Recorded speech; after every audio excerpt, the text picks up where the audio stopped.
എല്ലാവർക്കും നമസ്കാരം. ഭാവനയുടെ സമാന്തര ലോകങ്ങൾ എന്ന ഈ സെഷനിലേക്ക് എല്ലാവർക്കും സ്വാഗതം. അധികം വെയിലില്ലാത്ത ഈ പ്രഭാതത്തിൽ ഇവിടെ ഇരിക്കുമ്പോൾ ഭാവനയെ പറ്റി ആലോചിക്കുമ്പോൾ എൻ്റെ മനസ്സിൽ ആദ്യം ഓർമ്മ വരുന്നത് പി കുഞ്ഞിരാമൻ നായർക്ക്, മഹാകവി കുഞ്ഞിരാമൻ നായർക്ക് നിലാവും ചുണ്ണാമ്പും തമ്മിൽ മാറിപ്പോയതിനെ പറ്റിയാണ്. നമുക്കറിയാം, ചുണ്ണാമ്പ് അധികമായാൽ നാവ് പൊള്ളും, അപകടമാണ്. നിലാവ് അല്പം കൂടിപ്പോയാൽ നിലാവ് ഒരു ശമനൌഷധമാണ്. നമ്മളെ സംബന്ധിച്ചോളം നിലാവ് അല്പം കൂടിപ്പോയാലും കുഴപ്പമില്ല. ഭാവനയെക്കുറിച്ചുള്ള മനോഹരമായ സങ്കല്പങ്ങളിൽ ഒന്നിതാണെന്ന് വേണമെങ്കിൽ പറയാം. ഇനി കുറച്ചുകൂടെ താഴോട്ട്, അല്ലെങ്കിൽ കുറച്ചുകൂടെ നമുക്ക് മലയാള സിനിമയിലേക്ക് വന്നാൽ, ജയറാമിൻ്റെ ഒരു സിനിമയ്ക്ക് അദ്ദേഹം ഒരു നാടകത്തിന് സംഭാഷണം എഴുതാൻ വേണ്ടി ഭാവന കിട്ടാതെ നിൽക്കുമ്പോൾ വീട്ടിൽ ചെറിയ സാധനങ്ങൾ കൊണ്ടുവരുന്ന ഒരാൾ ഒരു ബ്രെയിൻ മസാജർ കൊടുത്ത് ഇത് ഉപയോഗിച്ചാൽ ഭാവന കിട്ടുമെന്ന് പറയുന്ന, ഇത് ഉപയോഗിച്ചാൽ നമുക്ക് ഭാവന കൂടും. അപ്പോൾ അദ്ദേഹം വലിയ വിലയ്ക്ക് ഇത് വാങ്ങുന്നതിനെക്കുറിച്ച് നമ്മൾ കണ്ടു സിനിമയിൽ. എന്താണ് ഭാവന ഏതുവഴിയൊക്കെ സഞ്ചരിക്കുന്നു എന്നുള്ളതിനെക്കുറിച്ചാണ് നമ്മൾ ചർച്ച ചെയ്യേണ്ടത്. നമുക്കറിയാം, മനുഷ്യനും മൃഗവും തമ്മിലുള്ള വ്യത്യാസം ഭാവനയുടെ ഒരു അപകടകരമായ ഇടപെടലാണ്. ഭാവനയുള്ളത് കൊണ്ടാണ് ഒരു പക്ഷേ മനുഷ്യൻ മൃഗത്തിൽ നിന്ന് മാറി നിൽക്കുന്നത്. പുരോഗമിക്കുന്നതെന്ന് പറയാൻ എനിക്ക് പേടിയുണ്ട്. മാറി നിൽക്കുന്നതെന്ന് നമുക്ക് പറയാം. ഹോർത്തൂസിൻ്റെ ഈ ആദ്യ സെഷനിലേക്ക് ശ്രീ ടി ഡി രാമകൃഷ്ണനും ബിനോയ് തോമസിനും സ്വാഗതം. ഭാവനയുടെ ഒരു കടൽ തീരം ഇവിടെ സൃഷ്ടിക്കാം എന്നുള്ളൊരു പ്രതീക്ഷയോടെ തുടങ്ങുന്നു. ഭാവനയെക്കുറിച്ച് ഒരു ചെറിയ കാര്യം കൂടെ പറഞ്ഞിട്ട് പോകാം. നമുക്ക് 2-3 ദിവസം മുമ്പ്, അല്ലെങ്കിൽ ഒരാഴ്ച മുമ്പ് നമ്മൾ ഈ നിൽക്കുന്ന ഈ സങ്കേതം, അല്ലെങ്കിൽ ഈ സംവിധാനം, അല്ലെങ്കിൽ ഈ ഉത്സവ പറമ്പ് ആരുടെയോ ഭാവനയിലുള്ള, അല്ലെങ്കിൽ കുറേ പേരുടെ ഭാവനയുള്ള ഒരു ലോകമായിരുന്നു.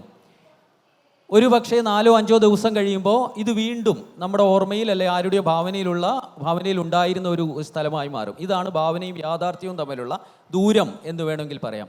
എന്താണ് ഭാവന? നമുക്ക് നടുക്കിരിക്കുന്ന ആളിനോട് ചോദിക്കാം, അല്ലേ?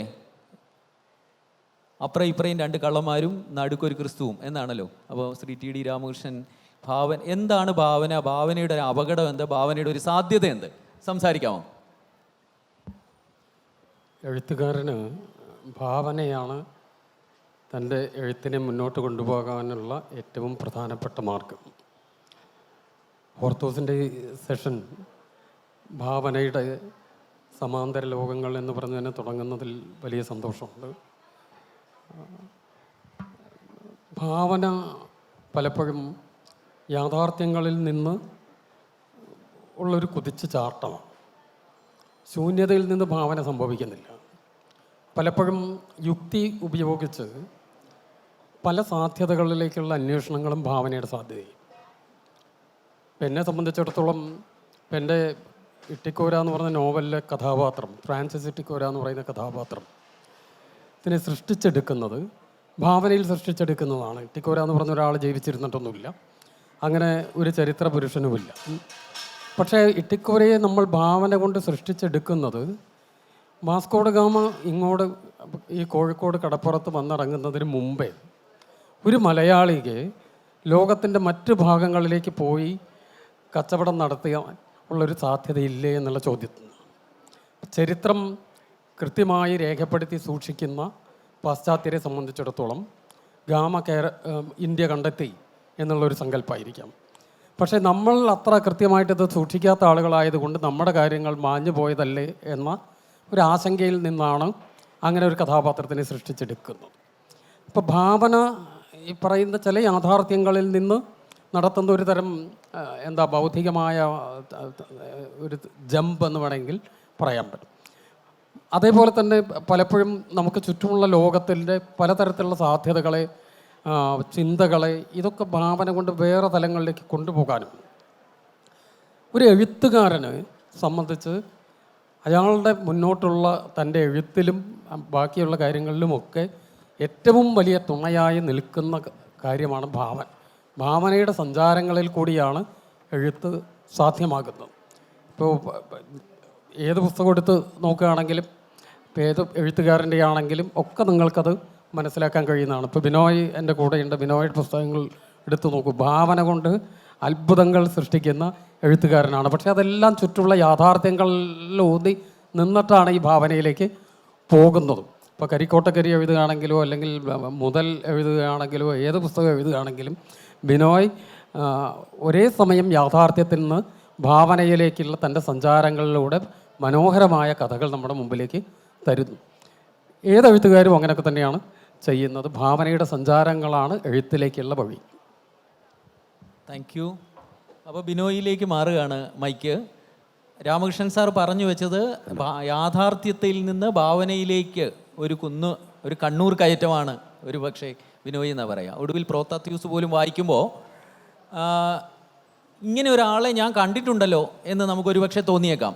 അപ്പോൾ എവിടെ നിന്നാണ് ഇത്തരം ആളുകളെ കണ്ടെത്തുന്നത്? ഇവരെ എങ്ങനെയാണ് മോൾഡ് ചെയ്തെടുക്കുന്നത്? എല്ലാവർക്കും നമസ്കാരം. എന്തായാലും ഇതൊരു നല്ല പരിപാടിയാണ്. ഭാവന എന്നുള്ളതേ നമുക്ക് ഭാവനയിൽ എന്തും ആകാമെന്നുള്ള ഒരു സ്വാതന്ത്ര്യം ഉണ്ടല്ലോ. അപ്പം ഞാൻ ഈ ടി രാമകൃഷ്ണൻ സാറിന് നമ്മളെഴുത്തുകാരനൊന്നല്ല, അപ്പോൾ അത് കണ്ടുകൊണ്ടിരിക്കുന്ന സമയത്ത്, നമ്മൾ വായിച്ചുകൊണ്ടിരിക്കുന്ന സമയത്തെ എൻ്റെ മനസ്സിലുള്ള ഇതെന്ന് പറഞ്ഞാൽ നമ്മൾ ഒരു നരഭോജി എന്ന് പറഞ്ഞാൽ മനുഷ്യനെ തിന്നുന്ന ഒരു മനുഷ്യൻ.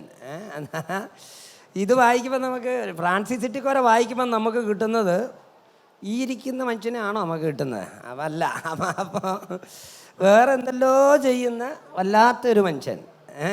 അപ്പോൾ ഉടനെ ഞാൻ പുള്ളീനെ ആദ്യമായിട്ട് KLF വെച്ച് നമ്മളൊരു പ്രാവശ്യം കണ്ടപ്പോൾ ഞാൻ ചോദിച്ചു, ചെറുതൊരെണ്ണം അടിക്കാം നമുക്ക്. വൈകുന്നേരം ആയപ്പോൾ ചെറുതൊരെണ്ണം അടിക്കാമെന്ന് പറഞ്ഞപ്പോൾ പുള്ളി പറഞ്ഞു, അയ്യോ ഞാൻ കഴിക്കുകയല്ല. എന്നാൽ ഉടനെ ഭക്ഷണം കഴിക്കുന്ന സമയത്ത് ഒരു ബീഫിൻ്റെ ഭക്ഷണം ഇല്ല, ഇറച്ചി കഴിക്കലില്ല, പച്ചക്കറി, പച്ചവെള്ളം ചവച്ചരയ്ക്കാതെ, അങ്ങനെ മനസ്സിലായില്ല. അതുപോലത്തെ ഒരു മനുഷ്യനാണ് നരഭോജിന് മറ്റേ അതും ഇതും മറ്റേ എന്തെല്ലാം കൂട്ടബലാത്സംഗവും മറ്റൊക്കെ എഴുതിയേക്കുന്ന ആൾ. അപ്പോൾ അതാണ് റിയാലിറ്റി. ഇനി ഉള്ളിലെന്താണെന്നറിയില്ല, ഞാൻ ഇങ്ങനെ കാണുന്നേ ഉള്ളൂ. അതിനെ രാത്രി വീട്ടിൽ കയറി മുറി അടച്ചു കഴിഞ്ഞാൽ എന്താണെന്ന് നമുക്കറിയത്തില്ല, അല്ല അതറിയില്ല. അപ്പോൾ പക്ഷേ എൻ്റെ ഒരു അനുഭവം വെച്ച് ഇതുപോലെ തന്നെയാണ് പുള്ളിയും, ഞാനും അങ്ങനെ തന്നെയാണ്. അപ്പം ഞാൻ ഭാവനയുടെ ഒരു കാര്യം പറഞ്ഞാൽ, നമുക്ക് ഈ റിയാലിറ്റിയിൽ നിന്ന് മാത്രമല്ല നമുക്ക് ഭാവന ഉണ്ടാക്കിയെടുക്കാൻ പറ്റുക. ഭാവനയിൽ നിന്നും പിന്നെ ഒരു ഭാവന, അടുത്ത കനവൊക്കുള്ള കനവ് എന്ന് പറയുന്നൊരു പരിപാടി നമുക്ക് ഉണ്ടാക്കിയെടുക്കാൻ പറ്റും. കഴിഞ്ഞ ദിവസം ഞാൻ അതുപോലെ ചെറിയൊരു കഥ പറയുന്നുണ്ട്. കുഴപ്പമുണ്ടോ സാറിന്? വിഷമാവുമോ? ഇല്ലല്ലോ. ബ്രഹ്മയുഗത്തിൻ്റെ ഡയറക്ടറായിട്ട് ഞാനിങ്ങനെ ഇരുന്ന് അപ്പോൾ രാഹുൽ സദാശിവനായിട്ട് ഇരുന്നപ്പോൾ രാഹുൽ എന്നോട് പറഞ്ഞു, നിങ്ങളിങ്ങനെ മറുകഥ ഉണ്ടാക്കി പറയുന്ന ആളാണ് എന്ന് കേൾക്കുന്നുണ്ട്, അങ്ങനെയാണ് ബ്രഹ്മയുഗത്തിൻ്റെ ഒരു മറുകഥ പറഞ്ഞു തരുമെന്ന് ചോദിച്ചു. ഞാൻ പറഞ്ഞു, ഒന്നുമില്ല. ആ പോറ്റി എന്ന് പറയുന്ന ഒരു മനുഷ്യൻ, ഒരു കാർന്നോര്, അയാളുടെ മക്കളെല്ലാം ഇട്ടിട്ട് പോയി. ആ കാർന്നോരങ്ങനെ ഒരു ഇല്ലത്ത് താമസിക്കാം. അപ്പോൾ ഒരു ജോലിക്കാരനെ വേണം, ഒരു ജോലിക്കാരനെ വെച്ചു. അവൻ അന്നത്തെ കാലത്ത് തൊഴിലാളി യൂണിയനൊന്നും ഇല്ലെന്ന് തോന്നുന്നു, പക്ഷേ ഇവൻ ആ സ്വഭാവമുള്ളവനാണ്, ഈ തൊഴിലാളി യൂണിയൻ്റെ സ്വഭാവമുള്ളൊരു ജോലിക്കാരനാണ്. അവൻ ഒരു പണി അവിടെ എടുക്കുകയല്ല, വൃത്തിയില്ല, ഒരു സാധനം ഇല്ല, തോന്നുന്ന സാധനം ഭാര്യയിട്ട് ഈ മനുഷ്യൻ ഉണ്ടാക്കി കൊടുക്കും. എന്നാലും അവനോട് മറുത്തൊരു വാക്കും അയാൾ പറഞ്ഞിട്ടില്ല. അതിന് നീ ഉണ്ടാക്കി തരുന്ന കഴിക്കാം. അങ്ങനെ വൃത്തിയില്ല, അടിക്കുകയല്ല, ഭാര്യയല്ല, അങ്ങനത്തെ ഒരു സ്ഥലത്തേക്ക് ഒരുത്തൻ വരികയാണ്. അവൻ യക്ഷി എന്ന് പറഞ്ഞിട്ട് ഒരുത്തി ഓടിച്ചിട്ട് അവനെന്തോ പണിയോ എന്തോ, യക്ഷിന്ന് ഞാൻ കാണുന്നത് യക്ഷിയല്ല, ഏതോ ഒരു പെണ്ണിൻ്റെ പുറകെ പോയിട്ട് അവൻ എന്തോ പണി കിട്ടിയിട്ട് അവൻ ഓടി അങ്ങോട്ട് വരികയാണ്. അവന് ജീവിച്ചാൽ മാത്രം മതി, അതല്ലേ അവൻ്റെ രക്ഷയുള്ളൂ. അവന് ജീവിച്ചാൽ മാത്രം മതി. എന്നാൽ നീ ജീവിച്ചോ, ഇവിടെ കയറിയിരുന്നോ എന്ന് പറഞ്ഞ് അവന് ഭക്ഷണവും കൊടുത്തു, എല്ലാ നല്ല കാര്യങ്ങൾ കൊടുത്തു. ഈ മനുഷ്യൻ വല്ല പാവം ഈ പോറ്റി അങ്ങനെ സംരക്ഷിച്ചുകൊണ്ടിരിക്കുമ്പോൾ ഇവന് എല്ലിനിടയിൽ ഇറച്ചി കുത്തിയിട്ട് ഇവന് ഇരിക്കത്തില്ല. അന്നേരം ഇവന് സ്വാതന്ത്ര്യം വേണം, മറ്റേ അത് വേണം, ഇത് വേണം. ഉടനെ ഈ മറ്റേ തൊഴിലാളി ഉണ്ടല്ലോ, ഈ പാചകക്കാരൻ, അവനെന്ന് വെച്ചാൽ അവൻ തിരി കൊടുക്കും. ഇയാൾ മറ്റേ കുട്ടിച്ചാത്തനാണ്. ഈ പാവം മനുഷ്യൻ ഒറ്റ കാര്യമേ പറഞ്ഞുള്ളൂ, നിങ്ങൾ ഇവിടുന്ന് പോകരുത്. അത് നമ്മുടെ കാരണവരൊക്കെ എപ്പോഴും പറയുന്നത്, എൻ്റെ അച്ഛനൊക്കെ പറയും, മക്കളെല്ലാവരും എൻ്റെ അടുത്ത് വേണം.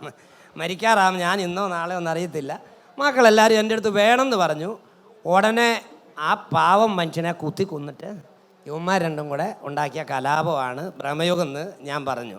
ഇതാണ് ബ്രഹ്മയുഗത്തിൻ്റെ ഒറിജിനൽ കഥ. ഒരു പാവം പോറ്റീനെ അവിടെ പണിക്ക് കയറ്റി ഒരുത്തൻ ഗൂഢാലോചന നടത്തിയിട്ട് കുത്തി കൊന്നതിൻ്റെ കഥയാണ് ബ്രഹ്മയുഗത്തിൻ്റെ കഥ. ഇങ്ങനെയാണ് ഞാൻ പറഞ്ഞില്ലേ, ഭാവനയിൽ നിന്നും ഒരു ഭാവനയിലേക്ക് നമുക്ക് പോകാൻ പറ്റും. റിയാലിറ്റിയിൽ നിന്ന് പോകാൻ പറ്റുന്ന പോലെ തന്നെ ഇപ്പോൾ ഇട്ടിക്കോരയിൽ നിന്നും നമുക്ക് വേറൊരു സ്ഥലത്തേക്ക് പോവാം. ഇട്ടിക്കോരയിൽ നിന്ന് വേറെ അടുത്ത വഴിക്ക് പോകാനുള്ള ശ്രമമാണ് ഇപ്പോൾ നടത്തുന്നത്. അത് വെരി ഗുഡ്. അതാണ് ഞാൻ പറഞ്ഞത്, ഈ നമ്മൾ എത്തി നിൽക്കുന്ന ഭാവനയുടെ ഒരു തലമുണ്ട്, റിയാലിറ്റിയിൽ നിന്ന് പോയ തലമാണ് അത്. ആ തലത്തിൽ നിന്നും നമുക്ക് അടുത്ത തലത്തിലേക്കും പോകാൻ പറ്റുമെന്നുള്ളതാണ് ഭാവനയുടെ ഒരു സാധ്യത എന്ന് പറയുന്നത്. ഇതിനെ നമുക്ക് വേണമെങ്കിൽ ഭാവനയുടെ ഒരു അപഭ്രംശം എന്ന് വിളിക്കാമെന്ന് തോന്നുന്നു. ഇതുപോലെ തന്നെ ഇപ്പോൾ സമയത്തിൻ്റെ കുറവ് മൂലം അല്ലെങ്കിൽ ആടുജീവിതത്തിനും ഇദ്ദേഹം ഒരു അപഭ്രംശം കണ്ടുപിടിച്ചിട്ടുണ്ട്. അത് എപ്പോഴെങ്കിലും എഴുതും എന്ന് നമുക്ക് പ്രതീക്ഷിക്കാം. അപ്പോൾ രാമകൃഷ്ണൻ സാറിന് ഇതിനെക്കുറിച്ച് എന്താ അഭിപ്രായം, ഈ ഭാവനയുടെ അപഭ്രംശത്തെക്കുറിച്ച്? എന്ന് മാത്രമല്ല, ഒരു ചോദ്യം കൂടെ എനിക്ക് ചോദിക്കാനുള്ളത്, ഇപ്പോൾ ഭാവനയും റിയാലിറ്റിയും രണ്ടാണ് എന്നൊക്കെ പറയുമ്പോഴും രാമകൃഷ്ണൻ്റെ പല ഇൻ്റർവ്യൂകളോ അല്ലെ രാമകൃഷ്ണൻ പറഞ്ഞിട്ടുള്ള കാര്യങ്ങളോ വായിക്കുമ്പോൾ ഒരുപക്ഷെ ഇട്ടിക്കോരയൊക്കെ എഴുതുന്ന സമയത്ത് അതിൻ്റെ ഒരു ഭ്രാന്തമായ ഒരവസ്ഥയിലായിരുന്നു താൻ എന്ന് അദ്ദേഹം പറയുന്നുണ്ട്. അപ്പോൾ എഴുത്തുകാരനെ അദ്ദേഹത്തിൻ്റെ ഭാവനയിൽ സൃഷ്ടിക്കുന്ന കഥാപാത്രങ്ങൾ ആവേശിക്കുന്നത് അല്ലെങ്കിൽ കൊണ്ടു നടക്കുന്നത് എങ്ങനെയാണ്? എത്രത്തോളം ഇത് നമ്മളെ വഷളാക്കുന്നു? വഷളാക്കല്ല, അത് എഴുത്തിലെ ഏറ്റവും വലിയ സന്തോഷമാണ്. നമ്മൾ ഭാവനയിൽ എടുക്കുന്ന കഥാപാത്രങ്ങൾ, ഇപ്പം നോവലൊക്കെ ആകുമ്പോൾ ഒരു 2-3 അധ്യായമൊക്കെ കഴിയുമ്പോൾ, അല്ലെങ്കിൽ ഒരു 3-4 അധ്യായം കഴിയുമ്പോഴേക്കും നമ്മൾ സൃഷ്ടിച്ച കഥാപാത്രങ്ങളൊക്കെ ശരിക്കുള്ള ആളുകളാണ് നമ്മൾക്ക് തോന്നുന്നൊരവസ്ഥ വരും. എഴുത്തുകാരന് തന്നെ തോന്നും. ഇപ്പോൾ ഈ ദേവനായകിയൊക്കെ നമ്മുടെ അടുത്ത് ഇങ്ങനെ നിൽക്കുന്ന പോലെ അതിസുന്ദരിയായ ദേവനായകി നമ്മുടെ അടുത്ത് നിൽക്കുകയും വർത്തമാനം പറയും, ഡാൻസ് ചെയ്യുകയൊക്കെ ചെയ്യുന്നതായിട്ട് നമുക്ക് തോന്നും. ഇത് കുറച്ചും കൂടെ അടുത്തൊരു സ്റ്റേജിലേക്ക് എത്തുമ്പോൾ അവരുടെ സന്തോഷങ്ങളും സങ്കടങ്ങളും ഒക്കെ നമ്മുടെ സന്തോഷവും സങ്കടവുമായിട്ട് മാറും. ഈ നോവലിൻ്റെ അതിൻ്റെ ആ ഫുൾ സിംഗിലുള്ള എഴുത്ത് തന്നെയാണ് നോവൽ എഴുത്തിലെ ഏറ്റവും സന്തോഷമുള്ള കാര്യം എന്ന് പറഞ്ഞാൽ, നമ്മൾ ക്രിയേറ്റ് ചെയ്യുന്ന കഥാപാത്രങ്ങൾ അവർ റിയലായിട്ടുള്ള ആളുകളായിട്ട് തോന്നുന്നു. ഇപ്പോൾ അന്തർബദിർ മൂഗർ എന്ന് പറഞ്ഞ നോവലുണ്ട്, ഫാത്തിമ നിലോഫർ എന്ന് പറഞ്ഞ ക്യാരക്ടർ. അപ്പോൾ ഈ ഫാത്തിമ നിലോഫറിൻ്റെ ആ കഥ വളരെ 10 ദിവസമുള്ളൊരു കഥയാണ്. അത് എഴുതുന്ന സമയത്ത് റിയലായിട്ട് ഫാത്തിമ എൻ്റെ അടുത്ത് വന്നിരുന്ന് എന്നോട് പറയുന്ന പോലെ എനിക്ക് തോന്നിയിട്ടുള്ള കാര്യമാണ്. അപ്പോൾ ചിലപ്പോൾ നിങ്ങൾ വിചാരിക്കും ഇതൊക്കെ വെറുതെ എഴുത്തുകാർ പറയുന്നത്. അങ്ങനെയല്ല, അത് ശരിക്കും അത് അനുഭവിച്ചാൽ മാത്രം മനസ്സിലാക്കുന്നൊരു കാര്യം. ഇപ്പോൾ നമ്മൾ ഭാവനയിലൂടെ ഈ കഥാപാത്രങ്ങളെ സൃഷ്ടിച്ച് അതിൻ്റെ സംഘർഷങ്ങളുണ്ട് എന്ന് പറഞ്ഞാൽ അവരുടെ വേദനകൾ നമ്മുടെ വേദനയാണ്, അവരുടെ മാനസികമായ സംഘർഷങ്ങൾ നമ്മുടെയും മാനസികമായ സംഘർഷമാണ്. അപ്പം ഞാൻ മുമ്പേ ഒക്കെ ചന്തുമേനോനെ പറ്റി പറയുന്ന ഒരു കഥ പോലെ യാഥാർത്ഥ്യമെന്ന് എനിക്ക് അറിഞ്ഞുകൂടാ, കഥയായിട്ടാണ് കേട്ടിട്ടുള്ളത്. എന്ന് പറഞ്ഞാൽ അദ്ദേഹം ഒരു ദിവസം തന്നെ ഇരുന്ന് ചിരിക്കുന്നു. അപ്പോൾ ചന്തുമേനോനോട് ചോദിക്കുകയാണ്, വീട്ടുകാർക്കൊക്കെ സംശയമായി, ഇനി ഈ എഴുത്തുകാർ ഞങ്ങളെയൊക്കെ പൊതുവെ പറയുന്നത് അവർക്ക് ഭ്രാന്ത് പിടിക്കുന്നു എന്നാണല്ലോ. അപ്പോൾ ചന്തുമേനോനെ ഇനി അതും എന്താ ജഡ്ജിയോ അങ്ങനെ വലിയ ഉത്തരവാദിത്തമുള്ള ജോലി ചെയ്യുന്ന ആളാണ്. അപ്പോൾ ആ സംശയം വീട്ടുകാർക്കും തോന്നി. അപ്പോൾ ചോദിച്ചപ്പോൾ അദ്ദേഹം പറയുകയാണ്, ഞാൻ ഇടത്തിൽ അച്ഛനെ കൂട്ടിൽ കയറ്റി നിർത്തിയിട്ട് വിസ്തരിക്കണത് ഇങ്ങനെ ആലോചിക്കുകയായിരുന്നു. അപ്പോൾ ശാരദ എന്ന് പറഞ്ഞ നോവലിലെ വളരെ പ്രധാനപ്പെട്ട ക്യാരക്ടറാണ്. ഇടത്തിൽ അച്ഛനെ കൂട്ടിൽ കയറ്റി നിർത്തി വിസ്തരിക്കുന്നത് മനസ്സിൽ ആലോചിച്ചിട്ട് ചിരിക്കുക. ഇതൊക്കെ ഇപ്പോൾ ബിനോയ്ക്കും സംഭവിച്ചിട്ടുണ്ടാവും, എനിക്കും സംഭവിക്കുന്ന കാര്യം. അപ്പോൾ ഒരേ കഥാപാത്രങ്ങൾ, ഇപ്പോൾ ഇട്ടിക്കോരയാണെങ്കിലോ അല്ലെങ്കിൽ ദേവനായകിയാണെങ്കിലോ അല്ലെങ്കിൽ മാമ ആഫ്രിക്കയിലുള്ള കഥാപാത്രങ്ങളാണെങ്കിലോ ഇവരൊക്കെ ഒരു യാഥാർത്ഥ്യമായി നമ്മുടെ മുമ്പിൽ വരുന്ന ഒരവസ്ഥയുണ്ട്. എഴുത്തുകാരൻ ഒരേ സമയം 2 ജീവിതം ജീവിക്കും. അവൻ സാധാരണ ഒരു മനുഷ്യൻ എന്നുള്ള നിലയിൽ അവൻ്റെ ജോലിയും ബാക്കിയുള്ള കാര്യങ്ങളൊക്കെ ചെയ്ത് ജീവിക്കുന്ന ഒരു ജീവിതവും, സമാന്തരമായി കഥാപാത്രങ്ങളുടെ കൂടെ ആ എഴുത്തിൽ ജീവിക്കുന്ന മറ്റൊരു ജീവിതവും. ഈ രണ്ടാമത്തെ ജീവിതത്തിൽ വലിയ സ്വാതന്ത്ര്യമുണ്ട്. ഒന്നാമത്തെ ജീവിതത്തിൽ നമുക്ക് തീരെ സ്വാതന്ത്ര്യമില്ല. സമൂഹം നമ്മളിൽ അടിച്ചേൽപ്പിക്കുന്ന ഒരുപാട് നിയന്ത്രണങ്ങൾക്ക് ഉള്ളിലാണ് നമ്മൾ ഒന്നാമത്തെ ജീവിതം ജീവിക്കുന്നത്. പക്ഷേ രണ്ടാമത്തെ ജീവിതം സ്വാതന്ത്ര്യത്തിൻ്റെ ഉന്മാദ സമാനമായ അവസ്ഥയാണ്. ഏതറ്റം വരെയും നമുക്ക് പോകാൻ പറ്റുന്നു. ഇപ്പോൾ ഈ പറയുന്ന ടി.ഡി. രാമകൃഷ്ണൻ എന്താ വെജിറ്റേറിയനാണ്, കള്ളു കുടിക്കാത്ത ആളാണ് എന്നൊക്കെ ഇപ്പോൾ ബിനോയ് പറഞ്ഞൊക്കെ, ടി.ഡി. രാമകൃഷ്ണൻ എന്ന് പറഞ്ഞാൽ സാധാരണ വ്യക്തി ഇതൊക്കെയാണ്. പക്ഷേ ടി.ഡി. രാമകൃഷ്ണൻ എഴുത്തിൻ്റെ ഈ പറഞ്ഞൊരവസ്ഥയിൽ ഇതിൽ എല്ലാമാണ്, ഇതിലേക്കെല്ലാം നമ്മൾ എത്തുന്നത്. ഇപ്പോൾ ഒരു എഴുത്തുകാരനെ സംബന്ധിച്ച് പലരും എന്നോട് ചോദിക്കാറുണ്ട്, എഴുത്തിൽ നിങ്ങൾക്ക് ഏറ്റവും സന്തോഷം തോന്നുന്ന കാര്യം? എഴുത്ത് തന്നെയാണ്. അതിൽ എഴുതി കഴിഞ്ഞ് നിങ്ങളൊക്കെ പുസ്തകം വായിക്കുകയും റെസ്പോണ്ട് ചെയ്യുകയൊക്കെ ചെയ്യുമ്പോൾ തീർച്ചയായിട്ടും സന്തോഷമുണ്ട്. ഞാൻ അതില്ല എന്ന് പറയുന്ന ആളല്ല, വായനക്കാർക്ക് വേണ്ടി തന്നെ എഴുതുന്ന ആളാണ്. പക്ഷേ അതേസമയം എഴുതുമ്പോൾ കിട്ടുന്ന ഒരു പ്ലഷർ എന്ന് പറയുന്നത് നമുക്ക് ഒരു തരത്തിലും വിശദീകരിക്കാൻ കഴിയാത്തൊരു കാര്യം. വായനക്കാർക്ക് വേണ്ടി എഴുതുന്നു, അല്ലെങ്കിൽ കഥാപാത്രങ്ങളുടെ അല്ലെങ്കിൽ കഥാപരിസരം നമ്മൾ അനുഭവിക്കുന്നു, അതിൻ്റെ ഒരു ഉന്മാദത്തിൽ, അതിൻ്റെ ഒരു ആഹ്ലാദത്തിൽ, അതിൻ്റെ ഒരു സന്തോഷത്തിൽ, അതിൻ്റെ ഒരു നിർവൃതിയിൽ പോകുന്നു എന്ന് അദ്ദേഹം പറഞ്ഞു. അപ്പോൾ എനിക്ക് വിനോയോടുള്ളൊരു ചോദ്യം, വായനക്കാരനും ഇതുപോലെ അനുഭവിക്കുന്നുണ്ടാവില്ലേ? ആ അനുഭവിക്കുന്നതിൻ്റെ ഗുണവും ദോഷവും ഒരുപക്ഷെ അനുഭവിച്ച ആളായിരിക്കാം വിനോയ്. അതിനെക്കുറിച്ചൊന്ന് പറയാം. വായനക്കാരൻ്റെ ഭാവനയാണ് വേറെ, ഈ വായിക്കുന്ന ആളുടെ ഒരു ഭാവന എന്ന് പറയുന്നത് ഭയങ്കര ഉണ്ടല്ലോ. എന്നാന്ന് വെച്ചാൽ ഞാനൊരു ഉദാഹരണം പറഞ്ഞാൽ, ചിലപ്പോൾ ചില ഭാവനയാണ് റിയൽ ആണെന്ന് പറഞ്ഞ് നമ്മൾ വിശ്വസിക്കുന്നത്. സമൂഹം നേരത്തെ തന്നെ ഉണ്ടാക്കി വെച്ചൊരു ഭാവനയുണ്ട്. ഒരു ഉദാഹരണം ചുമ്മാ പറഞ്ഞാൽ, കുമാരനാശാൻ കവിയാണെന്നുള്ളതൊരു ഭാവനയായിട്ടാണ് ഞാൻ കാണുന്നത്. കുമാരനാശാൻ കവിയാണെന്നുള്ള കാര്യം, ഭയങ്കര കവിയാണ് അദ്ദേഹം, ഭയങ്കര, എന്നെ സംബന്ധിച്ച് നല്ല ഒന്നാന്തരം മുതലാളിയാണ് അദ്ദേഹം. ആദ്യമായി ഓട്ട് കമ്പനി കൊണ്ടുവന്നു, ഈ തൊഴിലാളികളെ സംഘടിപ്പിച്ചു, അത്യാവശ്യം പലിശയ്ക്ക് കൊടുക്കുന്ന ബാങ്ക് ഉണ്ടായിരുന്നു, ഒന്നാം തന്നെ ഒരു മുതലാളി. അദ്ദേഹം മരിക്കുന്ന തന്നെ ഓട്ട് കമ്പനിയുടെ ഒരു ചർച്ചയ്ക്ക് വേണ്ടി പോകുന്ന സമയത്താണ് ആ ബോട്ട് മുങ്ങിയിട്ട് മരിക്കുന്നത്. ഇതാണ് യാഥാർത്ഥ്യം എന്നിരിക്കെ സമൂഹത്തിൽ നമ്മൾ ഉണ്ടാക്കി വെച്ചിരിക്കുന്നത് കുമാരനാശാൻ എന്ന കവി എന്നുള്ള രീതിയാണ്.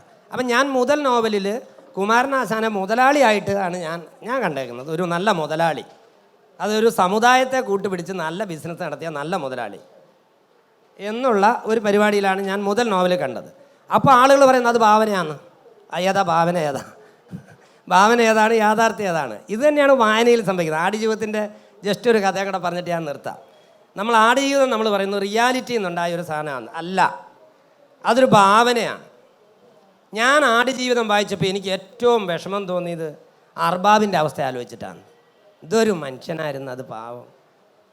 അയാൾ ആ മരുഭൂമിയിൽ, ഇയാൾ വളരെ പാവപ്പെട്ട ഒരു മനുഷ്യനാണ് ഗൾഫിലുള്ള ഈ അർബാബ്. അല്ലെങ്കിൽ അയാൾക്ക് ഈ ആടിനെ ചുമന്നുകൊണ്ട് ഈ മരുഭൂമിയിൽ പോയി ആ കട്ടിലിൻ്റെ അടിയിൽ കിടക്കേണ്ട കാര്യമില്ല. അയാൾ സുഖമായിട്ട് എവിടെയെങ്കിലും ടൗണിൽ കെട്ടെടുത്ത്, അപ്പോൾ ഇയാളുടെ കുറച്ച് മക്കൾ, പെൺമക്കളെ കല്യാണം കഴിപ്പിക്കണം. ഈ പാവത്തിന് കുറച്ച് ആവശ്യങ്ങളുണ്ട്, അതിന് വേണ്ടി കുറച്ച് ആടിനെ മേടിച്ച് പുള്ളി മരുഭൂമിയിലേക്ക് പോയി. മരുഭൂമിയിൽ ചെന്ന് വലിയ, അത് എത്ര ലക്ഷക്കണക്കിന് രൂപ, ലക്ഷങ്ങളിൽ ആയിരക്കണക്കിന് രൂപ മുടക്കിയിട്ടാണ് കുറച്ച് വെള്ളം മേടിച്ച് അവിടെ വെച്ചത്. അപ്പോൾ പുള്ളി ആരോടോ പറഞ്ഞു, എടാ എനിക്ക് ഇന്ന പോലെ ഒരു ആടിൻ്റെ ബിസിനസ് തുടങ്ങുന്നുണ്ട്, കുറച്ച് വളർത്തുന്നുണ്ട്, ഒരു പണിക്കൊരാളെ വേണം എന്ന് പറഞ്ഞു. അപ്പോൾ ഒരു ഏജൻറ്റ് ഒരു പണിക്കൊരാളെ കൊണ്ട് കൊടുത്തു. രാവിലെ എഴുന്നേറ്റ് നോക്കുമ്പോൾ, അപ്പം രാവിലെ ഈ അർബാബ് എഴുന്നേറ്റ് നോക്കുമ്പോൾ കാണുന്ന എന്നതാ, ഇവൻ ആ വെള്ളം എടുത്ത് കുളിക്കുക. വിടുവോ അവനെ? നായിൻ്റെ മനെ കപ്പട വെക്കടാന്ന് പറഞ്ഞു. എന്നിട്ട് നായിൻ്റെ മന എന്നുള്ളത് ലൈറ്റായിട്ടുള്ളൊരു സംഭവമാണ്. ഞാൻ ഏതായാലും ഇതല്ല പറഞ്ഞത്, അറബിയിലുള്ള എന്തോ ഒരു തെറി പറഞ്ഞിട്ട് വെക്കടാന്ന് പറഞ്ഞിട്ട് ഒരെണ്ണം കൊടുത്തു പോയില്ലേ ആരും. അങ്ങനെ ഇരിക്കുന്നു, കുറച്ച് ദിവസം അവിടെ നീങ്ങുന്നു. അപ്പോൾ ഇവന് പിന്നെ എന്നാരോ കുബൂസ്, പുള്ളി അവിടെ കുബൂസേ കിട്ടലുള്ളൂ. ഇത് പുള്ളി കഴിക്കുന്നത് ആട്ടുംപാലിനകത്തേക്ക് ലേശം കുബൂസ് മുക്കി പുള്ളി അത് കഴിക്കും. എന്നിട്ട് ഇവനോട് കാണിച്ചു കൊടുത്ത് ഇത് ഇങ്ങനെയാണ് കഴിക്കേണ്ടത്, ആട്ടുംപാൽ മുക്കുക, അതിലേക്ക് തിരുക, ഇതേ ഇവിടെ ഉള്ളൂ. അപ്പോൾ അവന് പുട്ടും കടലക്കറിയും വേണം. പുട്ടും കടലക്കറിയും, കുബൂസ് പറ്റിയാല അവന്, ആട്ടുംപാൽ മുക്കി കുബൂസ് കഴിക്കാൻ പറ്റിയാല. അതിൻ്റെ ഒരു ദേഷ്യം അങ്ങനെ നിൽക്കുമ്പോഴാണ് ഒരു ദിവസം രാത്രി നോക്കുമ്പോൾ ആടുകളെല്ലാം കരയുന്നു. ഇത് കഥയാണ്, ഞാൻ വായിച്ച കഥയായത്. ആടുകളെല്ലാം പല രീതിയിൽ കരയുന്നു. പുള്ളി എഴുന്നേറ്റ് നോക്കുമ്പോൾ കാണുന്നത് എന്നതാ, ഇവൻ നാട്ടിലുള്ള ഓരോ പെണ്ണുങ്ങളുടെ പേര് പറഞ്ഞ്, മറ്റേ മറിയേ, സീനു, ഗുനു എന്നൊക്കെ പറഞ്ഞ് ഈ ആടിനിട്ട് സഹിക്കുമോ? ഈ നമ്മൾ കാശ് കൊടുത്ത് വളർത്താൻ മേടിച്ചേക്കുന്ന ആടിനിട്ട് പണിക്കാരൻ. അപ്പോൾ പുള്ളി തോക്കെടുത്തു, വെടിവെച്ച് കളയുമെന്ന് പറഞ്ഞു. എന്നിട്ട് പുള്ളി എന്തോ ഒരാവശ്യത്തിന് പുള്ളി മകളുടെ കല്യാണം നടത്താനെങ്ങാണ്ട് നാട്ടിലേക്ക് പോയ സമയത്ത് ഇവൻ ഈ ഉള്ള ആടിനെയും പിടിച്ച് വിറ്റു. അപ്പുറത്തെ ഒരു സ്ഥലത്തുള്ള ഒരുത്തരെ കൂടെ കൂട്ടുപിടിച്ചിട്ട് ഈ ആടിനെല്ലാം അഴിച്ച് മരുഭൂമിയിലേക്കും വിട്ട് അയാളുടെ ആടിൻ്റെ ഫാം, ആ സംരംഭം തകർത്ത് തരിപ്പണമാക്കിയിട്ട് അവൻ ഓടിപ്പോന്നു. ഈ പാവം അറബി പോയി ആത്മഹത്യ ചെയ്തെന്നാണ് പറയുന്നത്, മക്കളുടെ കല്യാണം നടത്താൻ പറ്റാണ്ട്. ആ കഥയാണ് ഞാൻ ആട് ജീവിതം എന്ന നോവലിൽ നിന്നും വായിച്ചത്. അർബാബ് ജീവിതം എന്നാണ് ഞാൻ എന്നെ പറയുക. ഇതാണ് ഭാവന എന്ന് പറയുന്നത്. നമ്മൾ ഒരു കൃതിയിൽ നിന്ന്, ഞാൻ നേരത്തെ പറഞ്ഞു, നിങ്ങൾ എന്ത് കൃതി എഴുതിക്കോ, ഞങ്ങൾ വായനക്കാർ വേറൊരു ഭാവന നമ്മൾ അതിനകത്ത് കൊണ്ടുവരും, ഞങ്ങൾ അതിനെ ഇങ്ങനെ വായിക്കുള്ളൂ. ഇത് ബെന്യാമിനുണ്ടായിരുന്ന എന്നെ ചിലപ്പം ശരിയാക്കിയാലേ അപ്പം ഞാൻ പറഞ്ഞ, പക്ഷേ അതിന് പറഞ്ഞിട്ട് ബെന്യാമിൻ പറഞ്ഞിട്ട് കാര്യമില്ല. ബെന്യാമിൻ എഴുതിയ വായനക്കാർക്ക് വിട്ടുകൊടുത്ത നോവലാണ്, നമുക്ക് എങ്ങനെയും വായിക്കാം. എൻ്റെ കൃതി ഏതും ഇങ്ങനെയും വായിക്കാം. ഞാൻ പറഞ്ഞത് ഭാവനയോളം സ്വാതന്ത്ര്യമുള്ള എഴുത്തുകാരന് സ്വാതന്ത്ര്യം കൊടുക്കുന്ന, അതിന് ഹരീഷ് ഭായിയുടെ ഒരു വിധിയും കൂടെ മേടിച്ച് തന്നിട്ടുണ്ട്, സുപ്രീം കോടതിയിൽ നിന്ന് ഒരു വിധിയും കൂടെ മേടിച്ച് തന്നിട്ടുണ്ട്. നിങ്ങൾ നിങ്ങളുടെ പരിമിതികളില്ലാതെ ഭാവന കൊണ്ടുപോയിക്കോളൂ. നമ്മളിതാ ഗവൺമെൻറ് കൂടെയുണ്ട്, ഇന്ത്യ ഗവൺമെൻറ്, ഇന്ത്യൻ നീതിപീഠവും നമ്മുടെ എഴുത്തുകാരുടെ ഒപ്പം ഉണ്ട്. നിങ്ങൾ ഭാവനയെ പരിമിതിയില്ലാതെ കൊണ്ടുപോയിക്കോളൂ എന്നാണ് പറഞ്ഞിട്ടുള്ളത്. ഇതാണ് എനിക്ക് ഭാവനയെ പറ്റി പറയാനുള്ളത്. അതിൽ ഒരു കാര്യം കൂട്ടിച്ചേർക്കാൻ പറഞ്ഞ ഭാവനയുടെ ഈ സാധ്യത വായനക്കാരൻ്റേതായിട്ടുള്ളൊരു ഭാവനയിലെത്തുന്നുണ്ട്. ഞാൻ എൻ്റെ വ്യക്തിപരമായ അനുഭവത്തിൽ എഴുതി കഴിഞ്ഞ കാര്യങ്ങൾ വായനക്കാർ വായിച്ചിട്ട് ഇപ്പം ഞാൻ ഇട്ടിക്കോരയുടെ ആദ്യത്തെ വാചകം ചരിത്രമല്ല, കെട്ടുകഥകളും കേട്ടുകേൾവികളും നുണകളും ചേർത്ത് ഒരു കഥ പൊലിപ്പിച്ചെടുക്കാനുള്ള ശ്രമം മാത്രം എന്നെഴുതിയിട്ട് ആ നോവൽ തുടങ്ങി.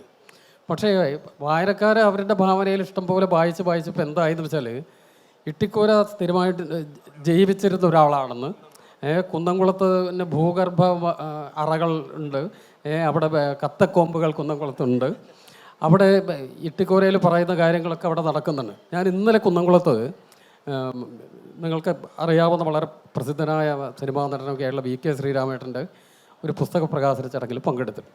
അപ്പോൾ കുന്നംകുളത്ത് അവിടുത്തെ വളരെ പ്രധാനപ്പെട്ട ഒരു അച്ഛൻ, ഒരു പള്ളിയിലച്ഛൻ എൻ്റെ അടുത്ത് വന്ന് പറഞ്ഞു, നിങ്ങളെ കുറേ കാലമായി ഞാൻ കാണുന്നത്.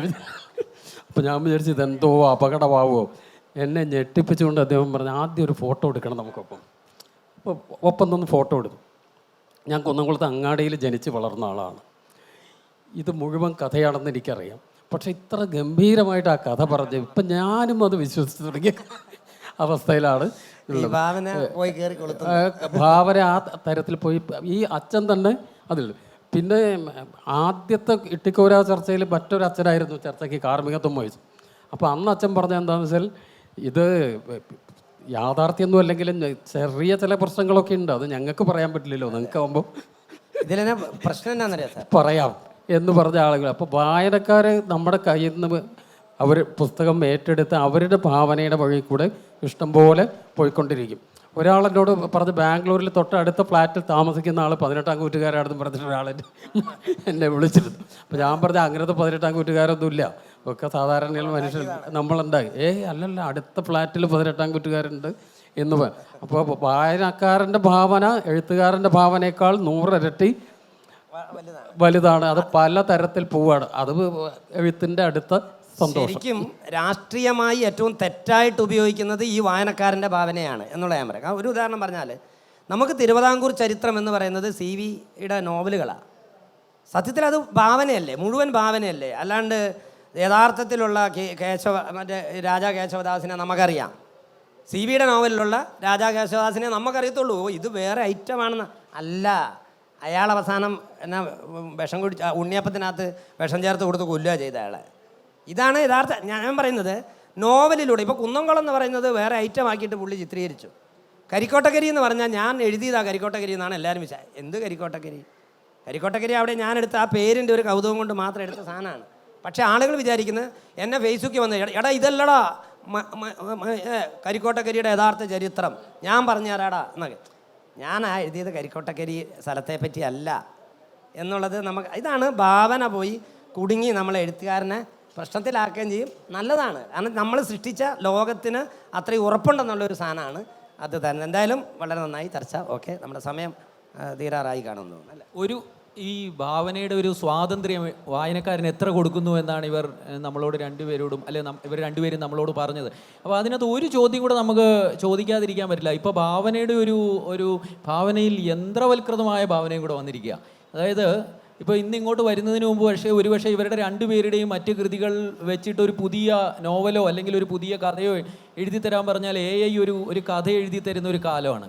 അപ്പോൾ ആ ഇടപെടൽ അതെങ്ങനെയായിരിക്കും യഥാർത്ഥ ഭാവനയ്ക്ക് വരാൻ പോകുന്ന വെല്ലുവിളി അല്ലെങ്കിൽ ഗുണം? ആർട്ടിഫിഷ്യൽ ഇൻ്റലിജൻസിൻ്റെ ഇടപെടൽ. ഇൻ്റലിജൻസ് ആണ് പുതിയ കാലത്തിൻ്റെ ടെക്നോളജി. അതിൻ്റെ അത്ഭുതകരമായ സാധ്യതകൾ കൂടിയാണ് പോകുന്നത്. തീർച്ചയായിട്ടും ലിറ്ററേച്ചറിലും മറ്റു കലാരൂപങ്ങളിലും എല്ലാം അത് കടന്നു വരും.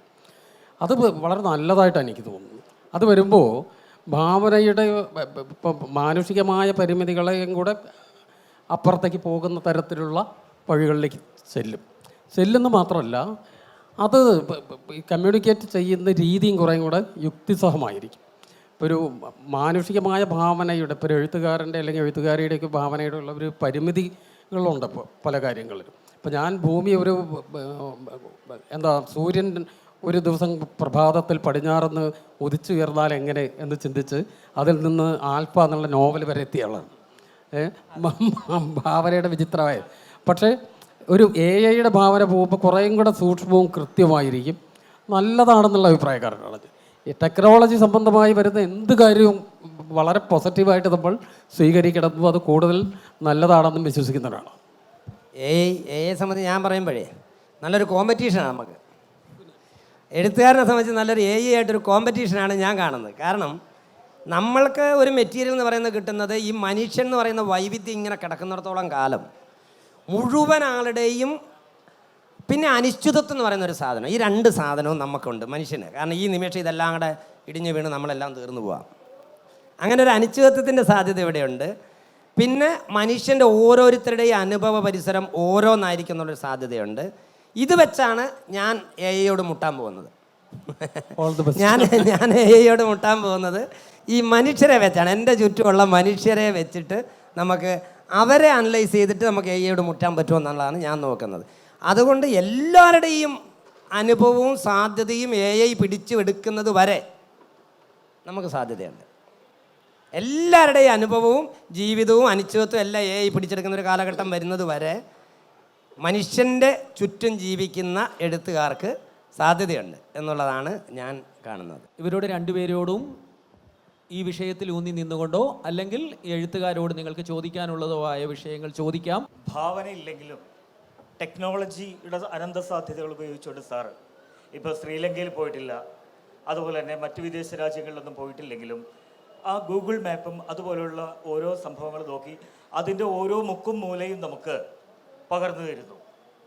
അപ്പോൾ ഭാവനയില്ലെങ്കിലും സാങ്കേതിക വിദ്യയെ മാത്രമാണ്. ഇപ്പോൾ എഴുത്തച്ഛൻ യുദ്ധരംഗത്ത് പങ്കെടുത്തിട്ടല്ല പരിഭാഷയാണെങ്കിൽ പോലും അത് സൃഷ്ടിച്ചത്. അതേപോലെ ഭാവന ഈ ആവശ്യമേ ഇല്ലാതെ തന്നെ സാങ്കേതിക വിദ്യ മാത്രം ഉപയോഗിച്ചുകൊണ്ട് ഗംഭീരമായിട്ടുള്ള ക്രിയേറ്റീവ് സാധനങ്ങൾ ചെയ്യാനായിട്ട് പറ്റും എന്നുള്ളതാണ് താങ്കൾ തെളിയിച്ചിരിക്കുന്നത്. എന്താണ് അതിൻ്റെ കുറിച്ച്? അല്ല, ഞാൻ ശ്രീലങ്കയിൽ 4-5 തവണ പോയിട്ടാണ് നോവൽ എഴുതിയത്. പോവാതെ ഇല്ല. ഇട്ടിക്കോരയിൽ പറയുന്ന എല്ലാ സ്ഥലത്തും ഞാൻ പോയിട്ടില്ല. കുറച്ച് സ്ഥലങ്ങളിലൊക്കെ പോയിട്ടുള്ളൂ. ലങ്കയിൽ പലതവണ പോയിട്ടുണ്ട്. അതിന് ശേഷമാണ്. ഇപ്പം സാങ്കേതിക വിദ്യ മാത്രം ഉപയോഗിച്ച് ചെയ്യാൻ പറ്റില്ല. സാങ്കേതിക വിദ്യ നമ്മുടെ ഒരു സാധ്യതയാണതിന്. നമ്മുടെ മറ്റ് പലതരത്തിലുള്ള ഭാവനയുടെയും ചിന്തയുടെയും എഴുത്തെന്ന് പറഞ്ഞാൽ നമ്മുടെ ഇമോഷണലായിട്ടുള്ള കാര്യങ്ങൾ, ചിന്താപരമായിട്ടുള്ള കാര്യങ്ങൾ, ഭാവന, അതോടൊപ്പം തന്നെ അതിനെ കൂടുതൽ ബലപ്പെടുത്തുന്ന രീതിയിൽ ടെക്നോളജിയുടെ സപ്പോർട്ടുണ്ടാവും. ഇപ്പം ചില കാര്യങ്ങൾ ഇപ്പം ഇട്ടിക്കോരയിൽ ഞാൻ പെറുവിൽ ഉള്ള ഒരു പാർക്കിനെ പറ്റി എഴുതിയിട്ടുണ്ട്. പാർക്ക് ദെ അമോർ എന്ന് പറഞ്ഞു, പ്രണയികളുടെ പാർക്ക് എന്ന് പറഞ്ഞു, ലിമയിലുള്ളൊരു പാർക്ക്. ഞാൻ പെറുവിൽ പോയിട്ടില്ല, ഈ പാർക്കിൽ ഞാൻ പോയിട്ടില്ല.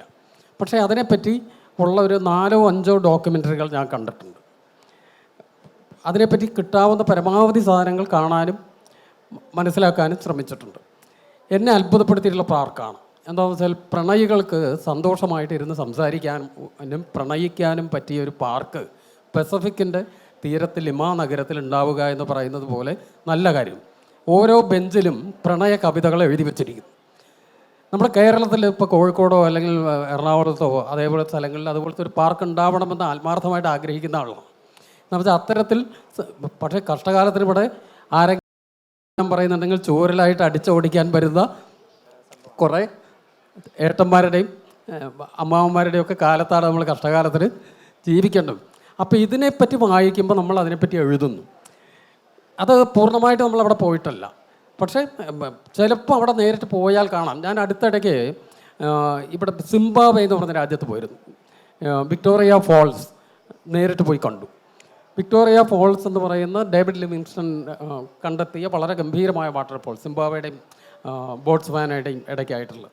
ഇത് കാണുന്ന സമയത്ത്, ഒരു ദിവസം മുഴുവൻ ഇരുന്ന് കാണുന്ന സമയത്ത് എനിക്ക് തോന്നിയത്, ഇത് കാണുന്ന ഒരു അനുഭവം നമ്മൾക്ക് മറ്റൊരു തരത്തിലുള്ള ടെക്നോളജി ഉപയോഗിച്ച് ഇത് കണ്ടാലും ഉണ്ടാവില്ല, അവിടെ എത്തുമ്പോൾ തന്നെ ഉണ്ടാവും.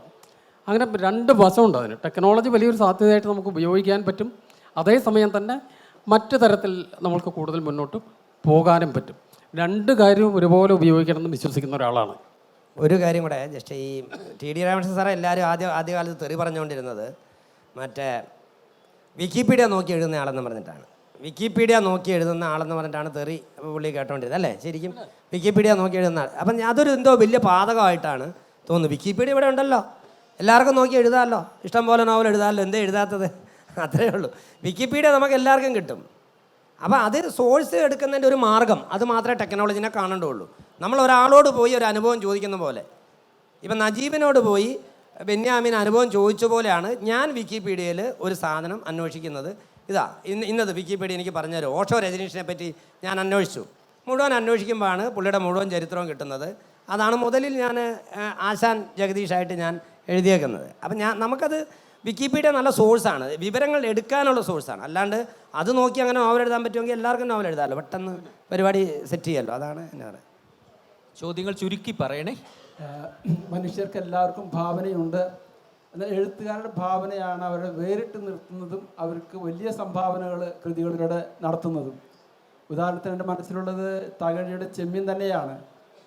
എങ്ങനെയാണ് ഈ ഭാവന ഈ എഴുത്തുകാരുടെ മനസ്സിൽ, മനോമുഖരത്തിൽ അങ്കുരിക്കുന്നത്, ഉത്ഭവിക്കുന്നത്? അതിന് വല്ല പ്രത്യേക സമയമോ സാഹചര്യമോ ഉണ്ടോ എന്നാണ് എൻ്റെ ചോദ്യം. എനിക്കെന്ന് പറഞ്ഞാൽ രാവിലെ 5 മണി തൊട്ട് അങ്ങനെ ഒരു 9 മണി വരെ ഇതിൻ്റെ ഒരു സമയമാണ്. അത് കഴിഞ്ഞാൽ ബെല്ലടിക്കും. അത് കഴിഞ്ഞാൽ സ്കൂളിൽ പോകണം. പിന്നെ സ്കൂളിലെ പിള്ളേരുമായിട്ടുള്ള അപ്പം അവിടുന്ന് നമുക്ക് മെറ്റീരിയൽ കിട്ടും. പിന്നെ 4 മണി കഴിഞ്ഞ് 5 മണി കഴിഞ്ഞ് വീട്ടിൽ വന്നിരുന്ന് കഴിഞ്ഞാൽ പിന്നെയും ഭാവനയുടെ പരിപാടി തുടങ്ങും. ഇതാണ് എൻ്റെ ഒരു ഇതിൽ ഭാവന കിട്ടുന്നത്. റെയിൽവേയിലായതുകൊണ്ട് ചിലപ്പം കുറച്ചുകൂടെ ഡിലേ ആവാനുള്ള സാധ്യത. രാമകൃഷ്ണൻ പുള്ളിക്ക് ഭാവന വന്നുകൊണ്ടിരുന്നത് എവിടെയാണെന്ന് വെച്ചാൽ ഈ ട്രെയിനിൻ്റെ പുറകിലിരുന്നിട്ട് ഒരു പോക്കുണ്ട്. അത് ഞാൻ എൻ്റെ ജീവിതത്തിൽ കേട്ടിട്ടുള്ളതിൽ ഏറ്റവും വലിയൊരു അനുഭവമാണ്. എന്ന് വെച്ചാൽ പുള്ളിക്ക് ഈ ട്രെയിനിൻ്റെ, പ്രത്യേകിച്ച് ഗുഡ്സ് ട്രെയിനിൻ്റെ ബേക്ക് ഭാഗത്ത് ഇരുന്നിട്ട് കൊടികാട്ടിലായിരുന്നു പരിപാടി ഒരു കാലത്ത്. അപ്പോൾ ഒന്ന് ആലോചിച്ച് നോക്കി, ഒരു മനുഷ്യൻ ഇങ്ങനെ പുറകോട്ട് തന്നെ പോയിക്കൊണ്ടിരിക്കും, കാഴ്ചകൾ അങ്ങനെ ഓടിക്കൊണ്ടിരിക്കുന്നു. ഇത്രയും വലിയൊരു ട്രാൻസിൽ പെട്ടുപോയിട്ടാണ് അദ്ദേഹം എന്തെഴുതാൻ തീരുമാനിച്ചു, ഫ്രാൻസിസ് സിറ്റിക്കോര എഴുതാമെന്ന് തീരുമാനിച്ചു തന്നെ. അങ്ങനെ കിളി പോയിട്ടാണ് പുള്ളി അത് എഴുതിയെന്നാണ് ഞാൻ വിശ്വസിക്കുന്നത്. അല്ലേ? അല്ല, അത് ഒരു പരിധി വരെ ശരിയാണ്. പക്ഷേ ബിനോയും ഞാനും തമ്മിലുള്ളൊരു വ്യത്യാസം എന്താണെന്ന് വെച്ചാൽ, എനിക്ക് ഇങ്ങനെ ഇത്ര മണിക്ക് ഇന്ന സ്ഥലത്ത് ഭാവന വരിക എന്നുള്ള സൗകര്യം ഉണ്ടായിരുന്നു. എന്ന് പറഞ്ഞാൽ റെയിൽവേ 24 മണിക്കൂർ പ്രവർത്തിക്കുന്ന ഒരു സ്ഥാപനമാണ്. ഞാൻ പല ജോലി ചെയ്തിട്ടുണ്ട്. ടിക്കറ്റ് പരിശോധകനായിരുന്നു, ഗാർഡായിരുന്നു, കൺട്രോളറായിരുന്നു, പലതരത്തിൽ ജോലി. പലരും ഈ പുസ്തകമൊക്കെ എഴുതി തുടങ്ങിയതിന് ശേഷം ചില ഇൻ്റർവ്യൂവിനൊക്കെ വരുന്ന ചില സുഹൃത്തുക്കൾ ചോദിക്കുക, എവിടെയാണ് എഴുത്തുമുറി? അങ്ങനെ ഒരു മുറിയില്ല നമുക്ക്. ലോകത്തിൻ്റെ ഏത് ഭാഗത്തും ഈ ഹിരണ്യകശിപനെ വധിക്കാനും ഇത് പറയുന്ന പോലെ ചില പ്രത്യേക ചില സ്ഥലങ്ങൾ ഒഴികെ ബാക്കി എല്ലാ സ്ഥലത്തും ഇരുന്നാലും എഴുത്തും ഭാവനയൊക്കെ വരും. സമയവുമില്ല. ഇപ്പോൾ പണ്ടത്തെ ഒരു കടമ്മനിട്ട കവിതയിൽ പറയും, ഇല്ല നമുക്കായി ഒരു രാപ്പാതി, അല്ലേ? ഇല്ല നമുക്കായി ഒരു സന്ധ്യ രാപ്പാതി അല്ലാതെ മറ്റൊന്നും ഇല്ലെന്നിരിക്കലും എന്ന് പറയുന്ന പോലെ നമുക്ക് അങ്ങനെ ഒരു റെയിൽവേക്കാരനെ സംബന്ധിച്ച് ഈ ഒരു ഇതുമില്ല. എവിടെ വെച്ച് റെയിൽവേ സ്റ്റേഷനിലിരുന്ന് എഴുതും, അല്ലെങ്കിൽ യാത്ര ചെയ്യുന്ന സമയത്ത് എഴുതും, വീട്ടിലിരുന്ന് എഴുതും. ഭാവന എപ്പോൾ എവിടെ വെച്ച് എങ്ങനെ വരും എന്നൊന്നും അങ്ങനെയൊന്നും പറയാൻ പറ്റുന്ന ഒരു കാര്യമല്ല. അങ്ങനെ സംഭവിക്കുന്ന കാര്യമല്ല.